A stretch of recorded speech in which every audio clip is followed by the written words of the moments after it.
आज के समय में अगर किसी से पूछा जाए कि इंडिया की बेस्ट सिनेमैटिक यूनिवर्स कौन सी है, तो वो definitely Maddock horror comedy universe का ही नाम लेगा। हालांकि वो स्पाई यूनिवर्स या फिर कॉप यूनिवर्स भी बोल सकता है, पर उसे बहुत अच्छे से पता है कि अगर उसने ऐसा कुछ बोला तो लोग उसे मुंह पर ही क्या बोल कर चले जाएंगे, क्योंकि भाई यहाँ पे क्वांटिटी वर्सेस क्वालिटी की बात हो रही है। No doubt so called spy और कॉप यूनिवर्स के पास काफी सारे फिल्में हैं, पर बात जब यूनिवर्स की होती है तो यूनिवर्स के सबूत के नाम पे उनके पास बस कैमियोज ही होते हैं, क्योंकि ये तो अब हर कोई जानता है कि इनके यूनिवर्स की शुरुआत बहुत ही अनप्लान्ड तरीके से हुई थी, जो आज तक अनप्लान्ड ही चलता आ रहा है। हालांकि मैडोक के यूनिवर्स की शुरुआत भी कुछ इसी तरीके से ही हुई थी, पर इसके मेकर्स ने बहुत ही जल्दी अपॉर्चुनिटी को भांप लिया और इसके सेकंड फिल्म से ही इसे यूनिवर्स में कन्वर्ट कर दिया। हालांकि अगर इन्हें भी क्वांटिटी में ही जाना होता तो ये रूही को भी बड़े ही आसानी से अपने यूनिवर्स में ऐड कर लेते। भाई कनेक्शन बाद में देखते, पर वो शुरू से ही इस फिल्म को अलग रखे और भेड़िया इस यूनिवर्स की पहली फिल्म बन गई और टाइमलाइन के हिसाब से दूसरी। हालांकि इस फिल्म को भी लोगों ने ऐसा इग्नोर किया जैसे वीडियो देखने के बाद आप सब्सक्राइब के बटन को करते हो। कुछ शर्म आया है? एनीवेज ये फिल्म इसलिए भी नहीं चली क्योंकि उस वक्त पैंडेमिक और राइज ऑफ ओटीटी के कारण थिएटर में फुटफॉल वैसे भी कम ही था। यस, धीरे धीरे जरूर बढ़ रहा था पर उतनी भी नहीं, जिसके कारण ही ये फिल्म ओवरऑल मात्र 90 करोड़ ही कमा पाई। हालांकि इस फिल्म का बजट 60 करोड़ था, जिसके हिसाब से इसे लॉस मेकिंग फिल्म तो नहीं बोला जा सकता, पर रिकॉर्ड के हिसाब से यस, बॉक्स ऑफिस में ये एक फ्लॉप फिल्म ही है। पर फ्लॉप होने के बावजूद भी इस फिल्म ने एक बहुत ही इंपॉर्टेंट कैरेक्टर इस यूनिवर्स को दे दिया, जो आज के समय में एक्चुअली में काफी पॉपुलर भी है, और इसीलिए लोग इसकी नेक्स्ट फिल्म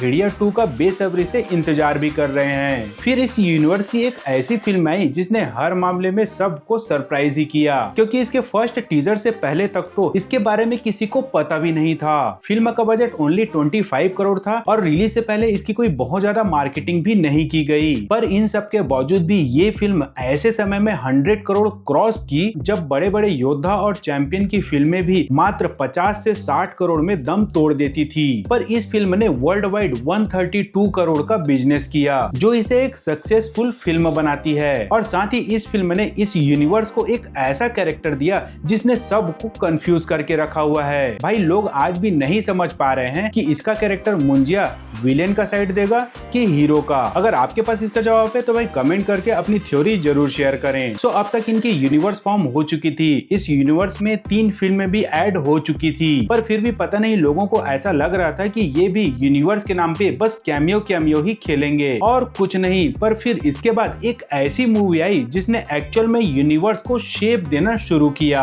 हालांकि यहीं पे इनसे एक बड़ी गलती भी हो गई जिसके बारे में मैं आगे बात करूंगा, पर स्त्री 2 बॉक्स ऑफिस में जबरदस्त सक्सेसफुल रही। इस फिल्म का बजट मात्र 60 करोड़ था, पर फिर भी ये फिल्म वर्ल्ड वाइड 880 करोड़ रुपए कमाई, जो इसे एक ऑल टाइम ब्लॉकबस्टर फिल्म बना दिया और मेकर्स को भी मजबूर किया कि वो आने वाली फिल्मों का रोड मैप तैयार करें और लोगों के साथ शेयर करें। और हुआ भी कुछ वही, MHCU means Maddock horror comedy universe को ऑफिशियली फॉर्म किया गया और टोटल 8 फिल्मों की लिस्ट को शेयर भी किया गया, जिसमें थामा तो ऑलमोस्ट 80% रेडी था। इसलिए इस यूनिवर्स की ये फिल्म प्रॉमिस्ड डेट के हिसाब से थिएटर में रिलीज हो गई और मेकर्स को उम्मीद थी कि ये फिल्म बॉक्स ऑफिस में अच्छा परफॉर्म करेगी, पर ये फिल्म कमाई के मामले में एवरेज ही रही। अब ये थामा के परफॉर्मेंस का ही असर था या कुछ और, ये तो नहीं बताया जा सकता, मगर इसके बाद से ही आने वाली फिल्मों और टाइमलाइन का पोस्टपोन होने का सिलसिला शुरू हो गया। सबसे पहले शक्तिशालिनी को छोड़कर पूरे टाइमलाइन को पोस्टपोन किया गया, पर शक्तिशालिनी इस चेंजेस से अनइम्पैक्टेड थी और ये फिल्म दिसंबर में रिलीज होने वाली थी। लेकिन अब इस फिल्म को भी पोस्टपोन किया जा रहा है, क्योंकि ये तो सबको पता है कि इस महीने कौन सी 3 बड़ी फिल्में आने वाली हैं। भाई डूम्सडे, किंग्स और जुमांजी जैसी फिल्मों से टक्कर कौन ही ले। वैसे इसीलिए यहाँ ये कहा जा सकता है कि जो चीज इस यूनिवर्स को खास बनाती है वही अब इस यूनिवर्स की प्रॉब्लम भी बन रही है, क्योंकि इसके मेकर्स हमेशा से ही ये दावा करते आए हैं कि वो अपने यूनिवर्स को कंटेंट और टैलेंट के दम पे ही एक्सपेंड करते रहेंगे, ना कि किसी बड़े स्टार या बड़े बजट के दम पे। पर बात जब किसी फेस्टिवल, हॉलीडे या वेकेशन के टाइम की फिल्मों की बात करें, तब तो यहाँ बड़े स्टार और बड़े बजट की फिल्मों के लिए रास्ता क्लियर करना ही पड़ता है। तो यहाँ इस प्रॉब्लम को क्रैक करने के लिए उन्हें ऐसे ही बड़ी बजट या बड़े स्टार की फिल्मों से क्लैश करने से बचना पड़ेगा, या फिर अपनी पॉपुलैरिटी इतनी बढ़ानी पड़ेगी कि कोई बड़ा स्टार या कोई बड़े बजट की फिल्में इन्हें अफेक्ट न कर पाए। पर ऐसी उम्मीद फिलहाल शक्तिशालिनी से तो नहीं नहीं लगा सकते हैं। पर हाँ, स्त्री 3, भेड़िया 2, महायुद्ध 1 और महायुद्ध 2 जैसी फिल्मों से ऐसी उम्मीद जरूर लगा सकते हैं। पर यहाँ हमें ये भी तो याद रखना होगा कि इन फिल्मों के साथ ये यूनिवर्स अपने अंत तक आ चुका होगा। बट एनीवेज, फिक्शनल वर्ल्ड में यूनिवर्स का अंत तो कभी नहीं होता। क्या पता एक नए आइडिया के साथ मैडॉक इस यूनिवर्स को आगे भी कंटिन्यू रखे। पर समहाउ पर्सनली मुझे ऐसा लगता है कि मेकर्स ऐसा नहीं करेंगे, क्योंकि फिलहाल तो इस यूनिवर्स का एक और बड़ा प्रॉब्लम है, जो है इसका नाम। और सच बताऊं तो सही मायनों में स्त्री ही एक ऐसी फिल्म थी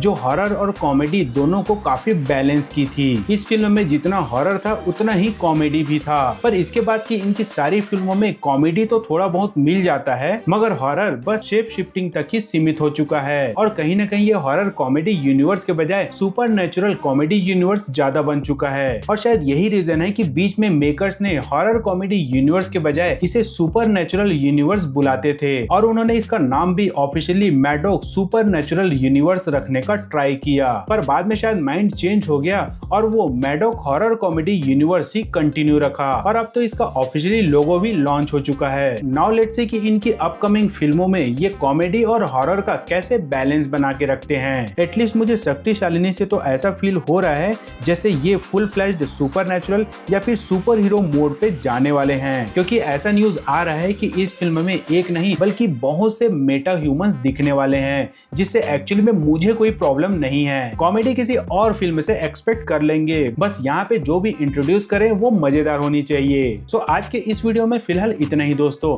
अगर वीडियो पसंद आया होगा तो भाई वो हाइप वाला जो बटन है ना वो दबा देना और सब्सक्राइब कर लेना। तो मिलते हैं दोस्तों अगले वीडियो में। तब तक के लिए tata bye bye and take care.